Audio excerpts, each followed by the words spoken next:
దేవునికి స్తోత్రం. హల్లెలూయా. మా వీడియోలు చూస్తూ మా ఛానల్ని సబ్స్క్రైబ్ చేసుకొని మమ్మల్ని ముందుకు నడిపిస్తున్న మీ అందరికీ కూడా నా వందనాలండి. అసలు ప్రేమ అంటే ఏంటి?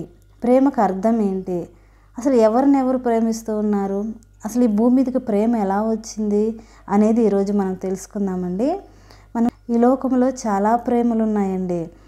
తల్లిదండ్రుల ప్రేమ, భార్యాభర్తల ప్రేమ, తల్లి బిడ్డల ప్రేమ, బావబామర్దుల ప్రేమ, ప్రియుని ప్రియురాలి ప్రేమ, అనేకమైన ప్రేమలు ఈ లోకంలో ఉన్నాయి.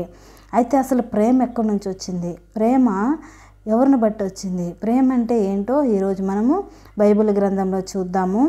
యోహాను రాసిన మొదటి పత్రిక 4వ అధ్యాయము 7వ వచనం మనం చదువుకుందామండి. ప్రియులారా, మనము ఒకరినొకడు ప్రేమిద్దాము. ఏలయనగా ప్రేమ దేవుని మూలముగా కలుగుచున్నది. ప్రేమించు ప్రతి వాడును దేవుని మూలముగా పుట్టినవాడై దేవుని ఎరుగును. దేవుడు ప్రేమ స్వరూపి. ప్రేమ లేనివాడు దేవుని ఎరుగడు. మనము ఆయన ద్వారా జీవించున్నట్లు దేవుడు తన అద్వితీయ కుమారుని లోకములోనికి పంపెను. దీని వలన దేవుడు మన యందుంచిన ప్రేమ ప్రత్యక్షింపబరచబడెను.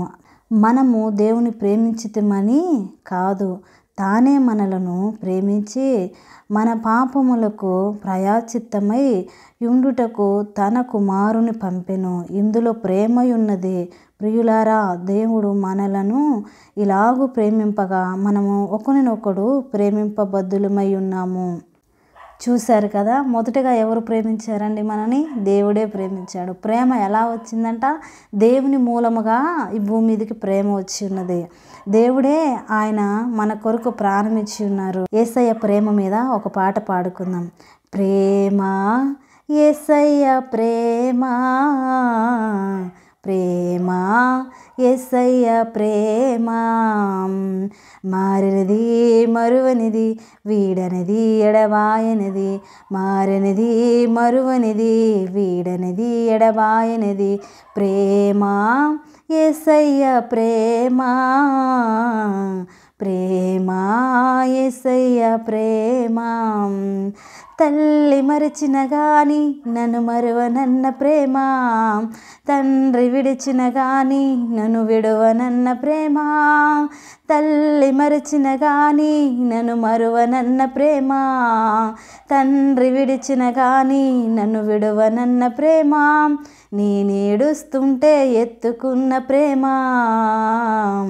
తన కౌగిట్లో నన్ను హత్తుకున్న ప్రేమ, నేనేడుస్తుంటే ఎత్తుకున్న ప్రేమ, తన కౌగిట్లో నన్ను హత్తుకున్న ప్రేమ.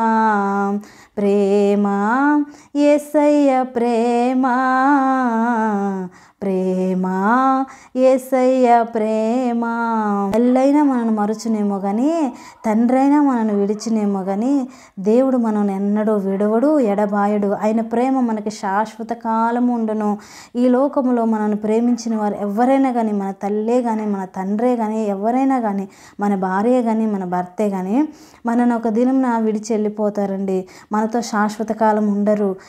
ఆయన ప్రేమ శాశ్వత కాలం ఉండును. తల్లిదండ్రుల ప్రేమ, భార్యాభర్తల ప్రేమ అంటే ఇప్పుడు దేవుడు కలుగజేసిన ప్రేమే కానీ మనంతటికి మనకి కలిగిన ప్రేమ కాదండి. దేవుడే మనకు కలుగజేసి ఉన్నారు ఆ ప్రేమ. ఆయన నుంచే మనకు ప్రేమ వచ్చింది. మొదటగా ఆయనే మనల్ని ప్రేమించి, ఆయన ప్రాణం కంటే ఎక్కువగా మనల్ని ప్రేమించాడు కనుక ఆయన ప్రాణమునే మన కొరకు ఇచ్చి ఉన్నారు.